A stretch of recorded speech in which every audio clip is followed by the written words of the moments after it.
হচ্ছে কোরআনে কারীম যারা তেলাওয়াত করে, কোরআনে কারীমের ওপর যারা আমল করে, কোরআনে কারীমের দাওয়াত দিয়ে থাকে, কোরআনে কারীমের তাফসীর বোঝার চেষ্টা করে, আল্লাহ তাদেরকে নিজের পরিবারের লোক বলে, পরিবারের সদস্য বলে আখ্যায়িত করেছেন। সুবহানাল্লাহ। আল্লাহর কোন পরিবার আছে?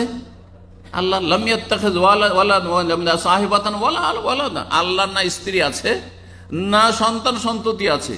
লাম ইয়ালিদ ওয়ালাম ইউলাদ, তিনি জনকনার জাতকনা, কিন্তু আল্লাহর কি আছে? পরিবার আছে।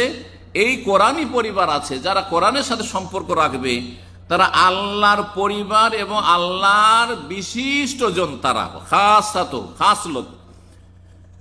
এই মর্মে হাদিস রয়েছে মুসনাদ আহমদে, নাসাই, ইবনে মাজাহ এবং হাদিসটি সহিহ।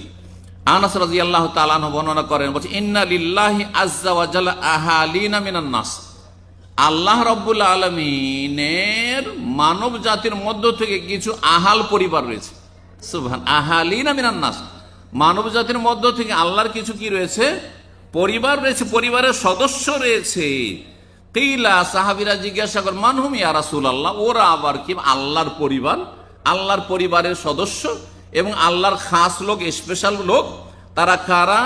বলেন হুম আহলুল কোরআনে হুম আহলুল্লাহ ওয়া খাসাতু, তারা হচ্ছে কোরআনে কারীমের অনুসারী, কোরআনে কারীমের হক আদায়কারী, কোরআনে কারীমের তেলাওয়াতকারী, কোরআনে কারীমের হাফেজ, কোরআনে কারীমের আলেম। যে যত বেশি হক আদায় করবে, যত সার্বিক দিক থেকে হক আদায় করবে কোরআনে কারীমের, তত বেশি আল্লাহর স্পেশাল লোক হবে এবং আল্লাহর স্পেশাল পরিবারের অন্তর্ভুক্ত হবে। হুম আহলুল্লাহ ওয়া খাসাতুহু, বলছে রাসূলুল্লাহ সাল্লাল্লাহু আলাইহি ওয়াসাল্লাম, এই কোরআন তেলাওয়াতকারীরা এরা হচ্ছে আল্লাহর আহাল পরিবার এবং আল্লাহর খাস লোক তারা।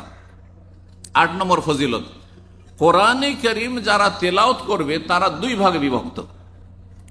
এক রকম যারা আল মাহির বিল কোরআন, হাদিসে আছে, মানে কোরআনে কারীমে খুব পারদর্শী, এক্সপার্ট, একবার কোরআনে কারীমে শুদ্ধ তেলাওয়াত করে, কোরআনে কারীমে পড়ার সাথে সাথে অর্থ বুঝে, কোরআনের আলেমও হাফেজও আর তাজবিদও বুঝে, এমন নয় যে বড় ধরনের ভুল করে।